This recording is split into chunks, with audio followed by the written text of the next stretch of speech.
Finally మన lemon pudding అనేది ready అయిపోయింది. ఫస్ట్ టైం చేశాను నేను కూడా. టేస్ట్ చూడాలి ఎలా వస్తుంది అన్నది. చేసి కింద బేస్ లాగా నీట్గా పెట్టుకోవాలి.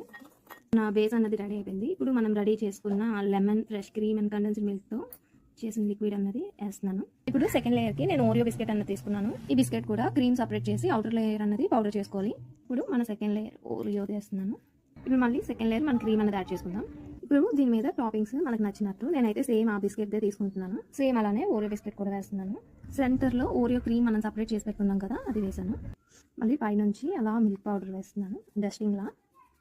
మన లెమన్ పుడ్డింగ్ అన్నది రెడీ అయిపోయింది ఫ్రెండ్స్. నీట్గా ఒక 2 hours ఫ్రిడ్జ్. ఫైనల్లీ మన లెమన్ పుడ్డింగ్ అన్నది రెడీ అయిపోయింది. ఫస్ట్ టైం చేశాను నేను కూడా.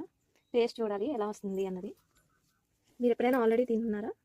ఆల్రెడీ మీరు ట్రై చేసి ఉంటే కామెంట్ చేయండి ఫ్రెండ్స్. భలే ఉంది కేక్ లాగా లెమన్ అండ్ బిస్కెట్, మనకి ఓరియో అండ్ డైజెస్టివ్ బిస్కెట్స్. చూడండి టేస్ట్ ఇప్పుడు ఫ్రెండ్స్, సూపర్గా ఉంది. ఖచ్చితంగా మీరు ట్రై చేసి